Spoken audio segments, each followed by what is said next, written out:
Holidays-nale, adu namma GT Holidays da. GT Holidays, South India's #1 travel brand. You know you are special when you're with GT Holidays.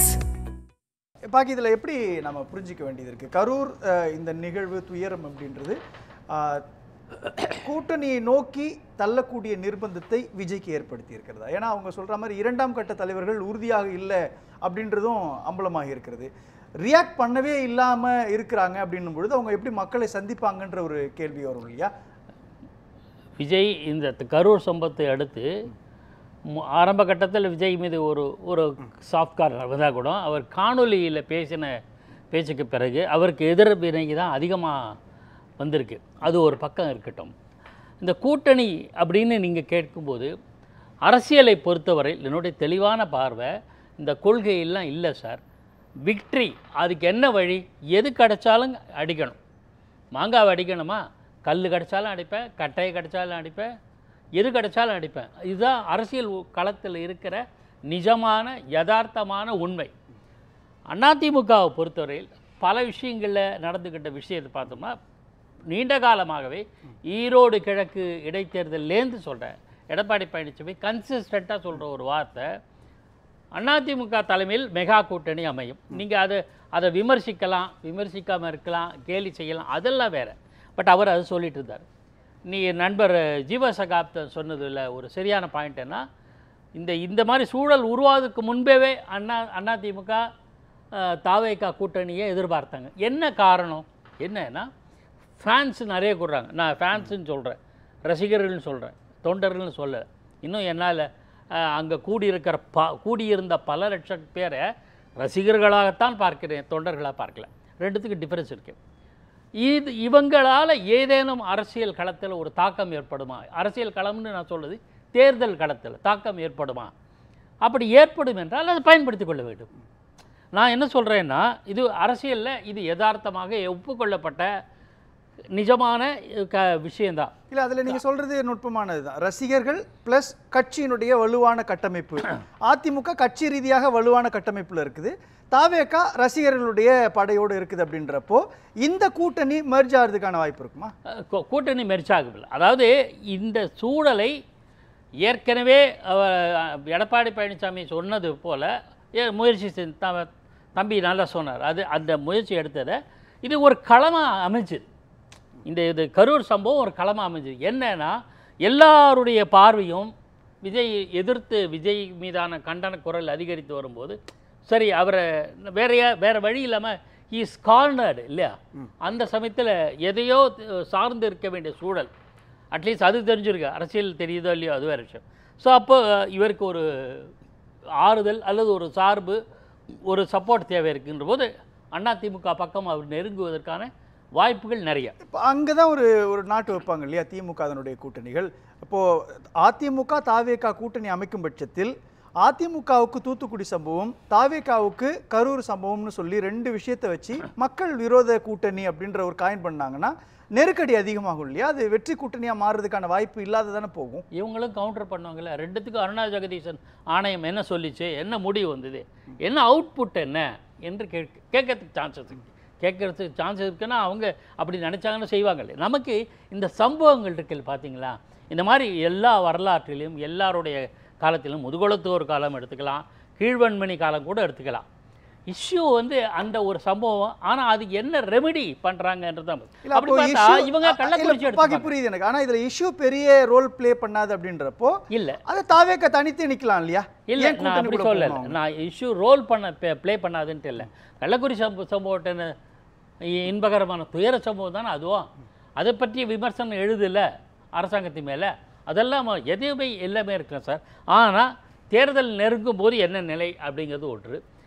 நீங்கள் கேட்ட கேள்வி இதை முக்கியமான தேர்தல் play பண்ணுமானா அந்த கணத்தில் அப்படி சார். அது தேர்தல் நெருங்கும் போது என்ன அந்த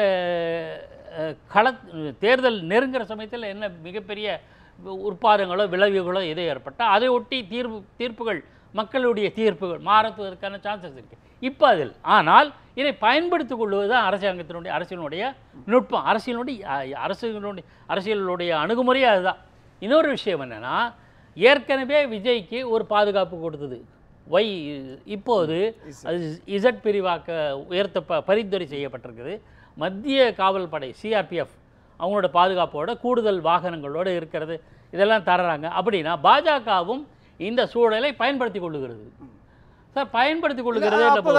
ஜீவாட்டி கேட்ட அதே கேள்வி. அப்போ வந்து பாஜக, அதிமுக, தாவேகா கூட்டணி சாத்தியமா இருக்கலாம்ங்கிறது என்னோட யூகம் தான், ஜோசியம் அல்ல, நான் ஜோசியம் சொல்லலை. இதெல்லாம் இப்படி போச்சுன்னா இப்படி வரும் அப்படின்னு. அப்போ தாவேகாவும் பாஜகவும் கூட்டணி அமைச்சுன்னா 2 புள்ளியில் அவங்க சொல்லுவாங்க இல்லையா, கொள்கை எதிரின்னு சொன்ன கட்சியோட கூட்டணி வைக்கிறாங்க, அப்போ அவங்களுடைய கொள்கை நிலைப்பாட்டை பாருங்க அப்படின்றாங்க. இன்னொரு கட்டத்தில் பாஜகவினுடைய மூத்த தலைவர் ஹெச் ராஜா ஜோசப் அப்படின்ற ஒரு வார்த்தையை பயன்படுத்தி விமர்சிக்கிறாரு. அப்போ 2 பேரும் ஒரே காலத்துக்குள்ள இருந்து அது என்ன மாதிரியான எதிர்வினை ஏற்படுத்துன்ற கேள்வி வரும். ஹெச் ராஜா ஸ்டேட்மெண்ட் வச்சு நீங்கள் ரொம்ப சீரியஸாக இருக்க வேணாம், அது இன்னொரு நான் அதை ஏற்கவில்லை, அவருடைய விமர்சனங்கள் நான் பொருட்படுத்தவில்லை, அந்த வார்த்தையை செய்ய சொல்கிறேன். ஆனால் சார், கூட்டணி என்றால் அங்கே கொள்கை முக்கியம் கிடையாது. எடப்பாடி பழனிசாமி 2 ஆண்டுகளுக்கு முன்பு இஃப்தர் விருந்தில் பாஜக கூட்டணி அப்போ இருந்தது, பிஃபோர் மக்களவை தேர்தல். அப்போ கூட்டணி இருந்த போதே அவர் பாஜகவுக்கு எச்சரிக்கை விடுப்பது போல சொல்லியிருக்காரு. கூட்டணி வேறு, கொள்கை வேறு, கூட்டணி என்பது தேர்தலுக்கானது, இதெல்லாம் சொல்லியிருக்காரு. இப்படி எடுத்துங்க, திமுக கூட்டணி இருக்கிற எல்லாரும் ஒரே கொள்கையா? கேள்விதான். 67 காங்கிரஸை வீழ்த்த வேண்டும் என்பதற்காக அண்ணா அமைத்த கூட்டணியில் எல்லாரும் ஒரே பார்வையா? கேள்விதானே. கூட்டணிக்கு கொள்கைக்கு சம்பந்தம். அந்த காலமும் இந்த காலமும் வேலை தானே பாக்கி. அந்த காலத்தினுடைய நெட்வொர்க்கிங் வேற, இந்த காலத்துடைய நெட்வொர்க்கிங் பிரச்சாரங்கள் இப்பவே சொல்றேன். உத்தவ் தாக்கரே சிவசேனாவுக்கும் பாஜகவுக்கும் அடிப்படை இந்துத்துவ ஒரே கொள்கை தானே. ஆனா 2 பேரும் ஒன்னா இல்லையா மகாராஷ்டிராலையே? பாஜக எதிர்ப்புன்ற இடத்துல நோக்கி நகர்த்தும். அதேதான், திமுக எதிர்ப்புங்கிற ஒரே புள்ளியில இவங்கெல்லாம் வர்றாங்க. அது எப்படி சாத்தியமாகும்? இப்போது கூட்டணி ரீதியாகவே வந்து திமுக தான் வலுவாக இருக்கின்ற ஒரு வெளிப்பாடு. நான் அதை இன்னைக்கு வரையில் சொல்றேன், இதே காலத்தில் பலதர சொல்லிருக்கேன். இன்று வரையில் கூட்டணி கட்சிகள் அவர்களோடு தான் இருக்கிறார்கள். கொள்கை முரண்பாடு இருந்தால் கூட தொழிலாளர் விரோத அணுகுமுறைகளை திமுக அரசு கடைபிடித்தால் எதிர்க்கிறது இந்திய கம்யூனிஸ்ட் கட்சியும் மார்க்சிஸ்ட் கம்யூனிஸ்ட் கட்சியும். பல்வேறு விஷயங்கள் இருக்கு, ஆனால் கூட்டணியில் ஒன்றா இருக்கு. அதே மாதிரி கொள்கைகள் விரோதமாக மாறுபட்டு இருந்தாலும் கூட இதே மாதிரி கூட்டணி இங்கே அமையாது என்று நாம் எப்படி சொல்ல முடியும்? அதுதான் நம்ம பார்வை. அப்படி பார்க்கும்போது இன்னொரு புள்ளியில் வந்து காங்கிரஸ் கட்சி கூடவே விஜய் பேசுவதற்கான வாய்ப்பு இருக்குன்றாங்க. இதில் சட்ட ரீதியிலான சில போராட்டங்களை முன்னெடுப்பதற்கு காங்கிரசினுடைய தயவை நாடுகிறது. அதுக்கு என்ன ஒரு காரணம் உண்டு. கடந்த காலங்களில் விஜய் பேசுகிற பேச்சுக்களில் பாஜக கொள்கை விரோதின்னு சொல்லிருக்கார், திமுக கடுமையாக சாடுகிறார். அதிமுக கூட விமர்சனம் இருக்கு. அவங்க எங்கே இருக்காங்கன்னு தெரியல, யார் தயவில் இருக்காங்கன்ற மாதிரியெல்லாம் பேசியிருக்கார். பாஜகவோட ஃபோல்டுக்கு போயிட்டாங்கன்ற மாதிரி எல்லா கட்சிகளையும் விமர்சனம் செய்தவர். எனக்கு தெரிந்து அவரோட எந்த கூட்டத்திலும் பரப்புரையிலும் காங்கிரஸை விமர்சனம் செய்ததில்லை. அப்போ அந்த கணக்கை வச்சு பார்க்கும்போது காங்கிரஸும் தாவேகாவும் நெருங்கி வருகிறதோ என்ற எண்ணம் ஏற்பட்டது, உண்மைதான். ஆனால் இப்போது எப்படி இருக்குது? அவங்களுக்கு ஏதாவது ஒரு தேவை இருக்குது, சேஃப்டி தேவை இருக்குது. நாம் ஏற்கிறோமோ இல்லையா, நான் டிபேட்டுக்கும் அது போகலை, 46 பேர் மரணத்தை பற்றி போகலை. அங்கே தான் தாவேகாவும் காங்கிரஸும் கூட்டணி அமைத்தால் அது சோபிக்கிறதுக்கான வாய்ப்பு இருக்காது. இப்போ தமிழ்நாட்டினுடைய இன்னைக்கு அரசியல் சூழலில் வந்து திமுகவினுடைய தயவில் தானே காங்கிரஸ் கட்சியை டிராவல் பண்ணிட்டு இருக்கு. அப்போ தாவேகா இன்னும் தங்களுடைய வாக்கு வங்கியை நிரூபிக்காத பொழுது எந்த நம்பிக்கையில தாவேகா பிளஸ் காங்கிரஸ் அப்படின்ற நிலைப்பாடு உருவாகும்? இல்ல உருவாகாது, உருவாகும்னு நான் சொல்லல. நேற்று வரையான நிலைமை இன்று மாறும். நானே ஓராண்டுக்கு முன்பு அதிமுக பாஜக கூட்டணி சேருவதற்கான வாய்ப்புகள் இல்லைன்னு நான் சொன்னேன். ஏன்னா the way in which Edappadi and ADMK leaders spoke, K P Munusamy இது பெரியார் மன்னன் பொது கூட்டத்தில் பேசியிருக்காரு. எப்போ பாஜக முறிந்த பிறகு அந்த அளவுக்கு தீவிரமாக இருந்தது, அதெல்லாம் அப்போ இருந்த நிலைமை சொன்னேன். இப்போது அதே மாதிரி அப்போது சில காலம் முன்பு காங்கிரஸும் தாவேக நெருங்குவதற்கான வாய்ப்புகள் இருந்ததுன்னு நானே சொல்லியிருக்கேன். இப்போ நான் நிலையை மாற்றிக்கிறேன். சட்டையை ஒரு நாளைக்கு போடுற சட்டையை இன்னொரு நான் போடலை. அதனால் இன்றைக்கு நான் சொல்கிறேன், இப்போது இந்த சூழல் வருது. நான் இன்னொரு வார்த்தை பயன்படுத்தினேன், பாதுகாப்பு. அதனால தான் இன்றைக்கி இசட் பிரிவு தருவதற்கான பரிந்துரையெல்லாம். அது என்ன பாதுகாப்புன்னு ஒரு நாட்டு வைக்கிறீங்க?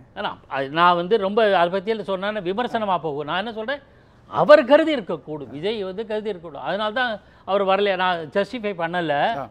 அது ஒரு காரணமாக இருக்கக்கூடும். இல்ல பாதுகாப்பு வளையத்துக்குள்ள வச்சுட்டாங்களா? அப்போ என்ன சொல்ல வரீங்க? இல்லை அப்படியெல்லாம் இன்டர்பிரேட் பண்ண வேண்டாம். அவர் சேஃபு.